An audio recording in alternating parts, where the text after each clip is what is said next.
Jamaah sholat Jumat Masjid Al-Amal Setiabudi rahimakumullah. Saat ini kita sebagai bangsa telah memasuki usia ke-80 tahun kemerdekaan kita sebagai bangsa, dan kemerdekaan ini perlu kita syukuri bersama. Sebab Allah berfirman, la in syakartum la azidannakum wa la in kafartum inna adzabi lasyadid. Jika kalian mensyukuri atas nikmat-nikmat yang aku berikan kepada kalian, kata Allah, niscaya aku akan menambahkan nikmat-nikmat yang lain untuk kalian. Dan ketika kalian mengkufuri nikmat, mengingkari dan tidak mensyukuri nikmat yang aku berikan, kata Allah, ketahuilah sesungguhnya azabku, siksaku teramat pedih. Rasa syukur ini tentu saja bukan hanya diucapkan melalui lidah, melainkan juga harus dipraktekkan dalam keseharian kita. Kita bersyukur dengan kemerdekaan kita dapat tenang, tentram melaksanakan ibadah, sholat 5 waktu, melaksanakan sholat jamaah Jumat, berdakwah, dan mengekspresikan keberagamaan kita di ruang publik. Kemudian kalau kita flashback ke belakang, di mana pada masa penjajahan begitu sulit untuk melaksanakan ibadah, sebab orang tua kita, para pendahulu kita sibuk dengan mempertahankan dan memperjuangkan tanah air kita ini, tanah air kita yang tercinta ini. Setelah kita merasakan kemerdekaan 80 tahun, lalu kemudian kita sebagai umat Islam, apa yang harus kita perbuat? Yang pertama, kita harus mempertahankan persatuan dan kesatuan, dan persatuan dan kesatuan ini merupakan nilai luhur yang dianjurkan di dalam Islam. Dan kita juga dilarang di dalam Islam berpecah belah. Allah berfirman, wa'tasimu bihablillahi jami'an wa la tafarraqu. Berpegang teguhlah kalian kepada tali Allah dan jangan berpecah belah. Persatuan ini adalah nilai luhur yang harus kita laksanakan, dan perpecahan harus kita hindari. Perpecahan atas nama apapun, perpecahan itu bukan dianjurkan oleh Allah dan Rasulnya. Sebab perpecahan, adu domba, konflik, hakikatnya itu berasal dari hawa nafsu manusia. Rasulullah Sallallahu Alaihi Wasallam sebagai teladan kita bersama, sebagai uswatun hasanah bagi kita, telah memberi contoh kepada kita betapa Rasulullah Sallallahu Alaihi Wasallam menjadi tokoh pemersatu antara kaum muhajirin dan kaum ansor.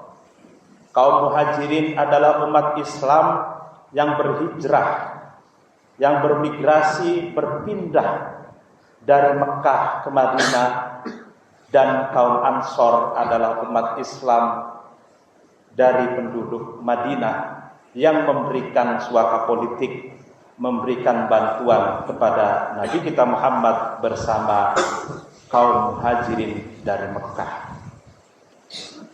Kaum muhajirin dengan latar belakang kulturnya yang berbeda dengan kaum Ansor. Di kaum Muhajirin sendiri dan bahkan kaum Ansor pun terdapat perbedaan kabilah, terdapat perbedaan suku dan klan. Nabi kita Muhammad sallallahu alaihi wasallam berhasil mempersatukan kedua kelompok ini yang berbeda kultur, yang berbeda latar belakang, dan terdapat kemajemukan suku dan klan. Nabi juga menjadi pemersatu bangsa Madinah pada waktu itu, di mana di Madinah juga terdapat perbedaan suku, perbedaan ras, perbedaan warna kulit dan bahkan agama. Karena itu persatuan dan kesatuan ini betul-betul merupakan sesuatu nilai akhlak mulia yang telah dipraktekkan dan dibuktikan serta diwujudkan oleh Nabi kita Muhammad sallallahu alaihi wasallam. Perpecahan pun dapat diatasi. Perpecahan akibat dari kesalahpahaman antara Muhajirin dan Ansor pun Rasulullah sanggup menyelesaikan sehingga perpecahan itu tidak terjadi. Yang kedua, selain persatuan dan kesatuan, kita pun harus menyadari bahwa perbedaan suku, bahasa, kulit yang terdapat di Indonesia kita ini, yang tujuannya adalah untuk saling mengenal, saling bersinergi, gotong royong, saling membahu-membahu dan berkolaborasi.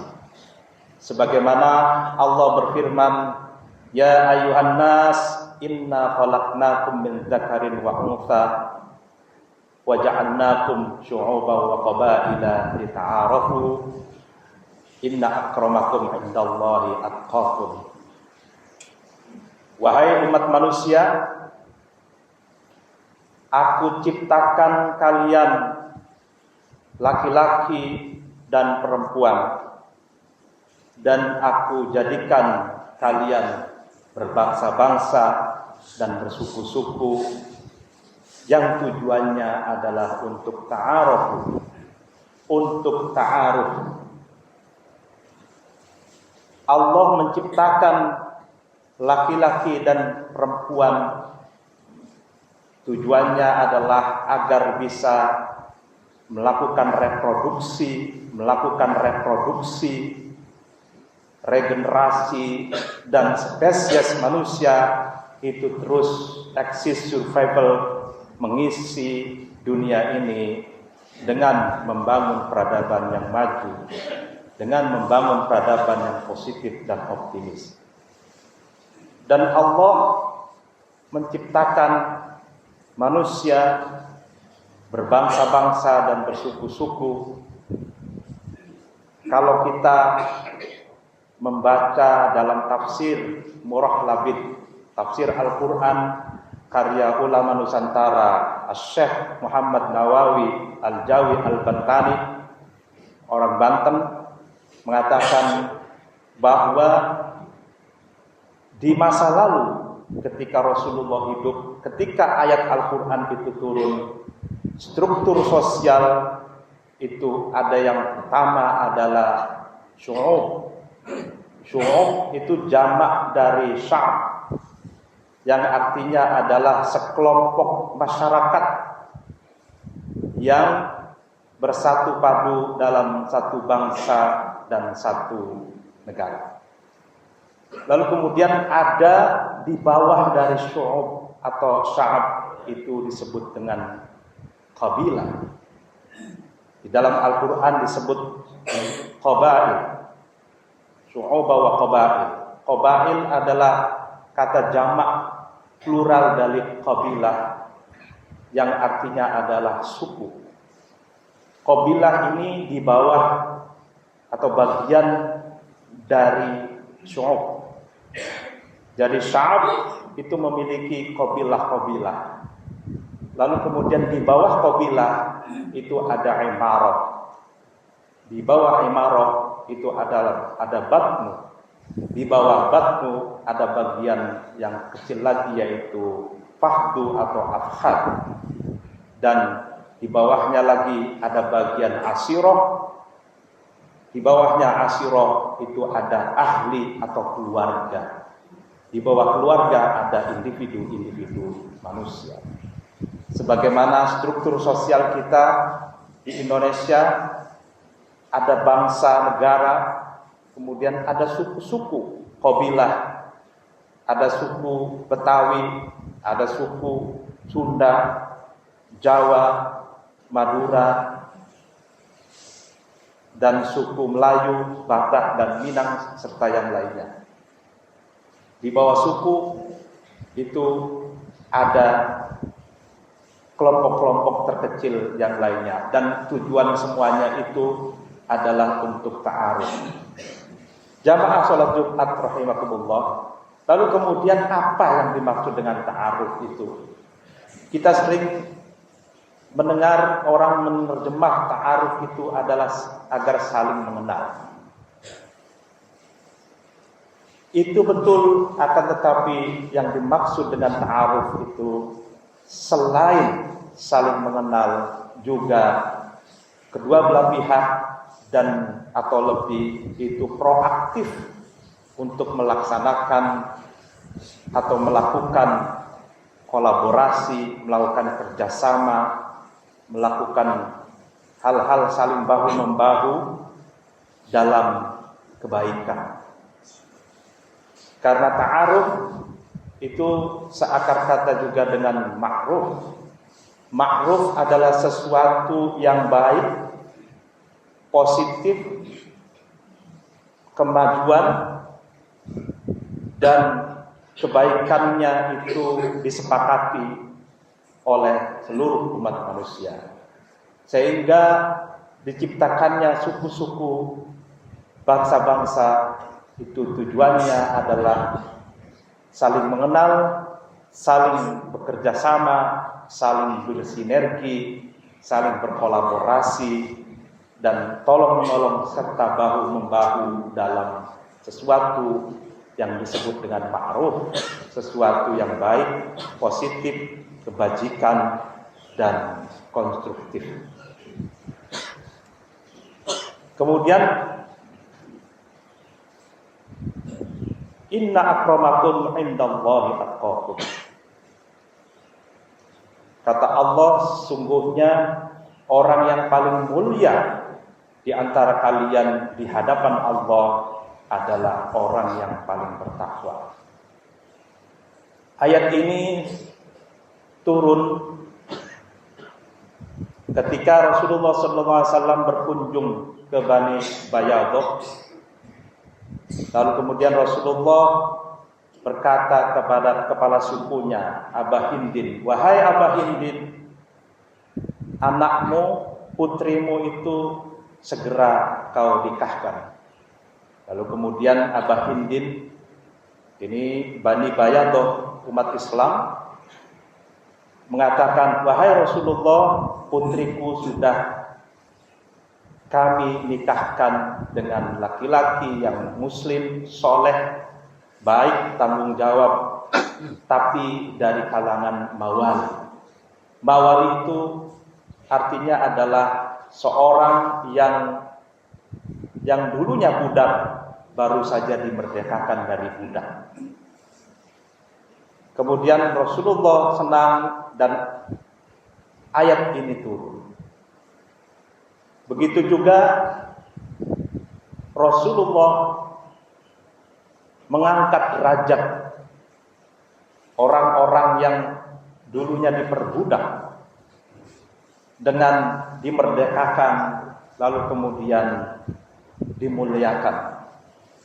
Sebagaimana sahabat Bilal, ini adalah sahabat Nabi yang dari kalangan budak, kulitnya hitam kelam, akan tetapi oleh Rasulullah dimuliakan, dinaikkan levelnya menjadi muadzin, menjadi tukang adzan.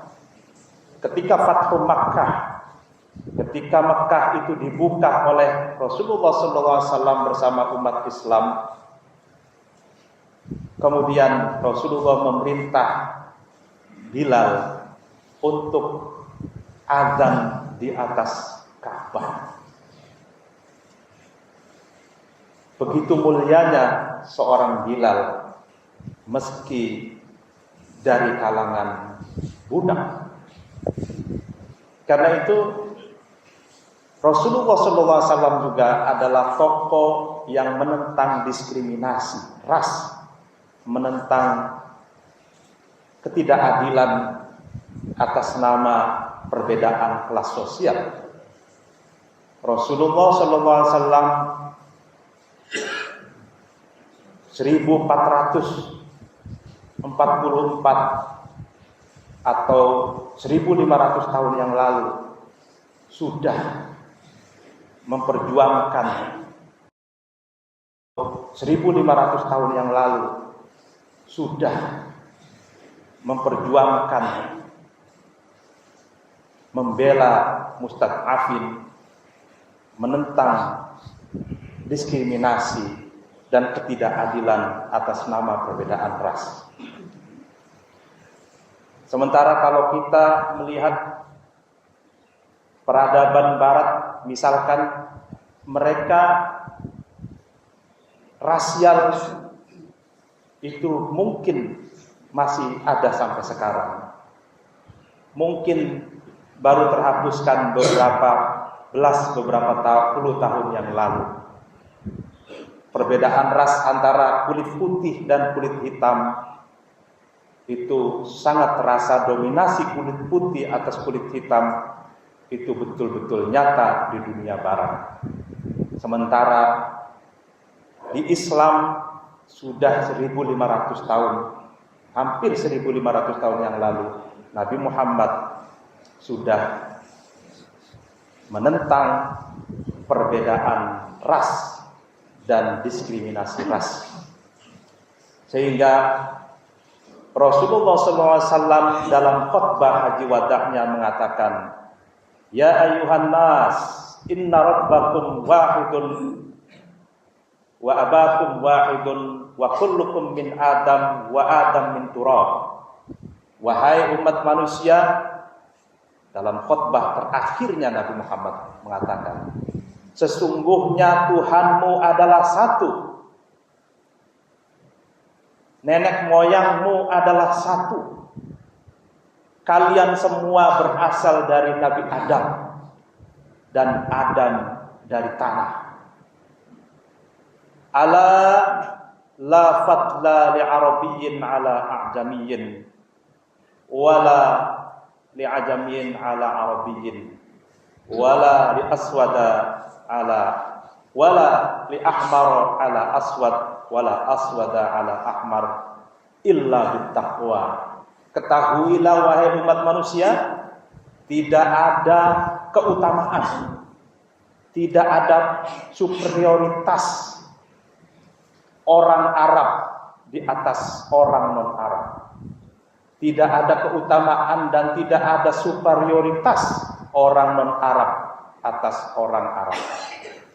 Tidak ada keutamaan dan superioritas orang kulit putih atas orang kulit hitam. Dan tidak ada prioritas, keutamaan dan superioritas orang kulit hitam di atas orang kulit putih, kecuali dengan takwa. Nah, karena itu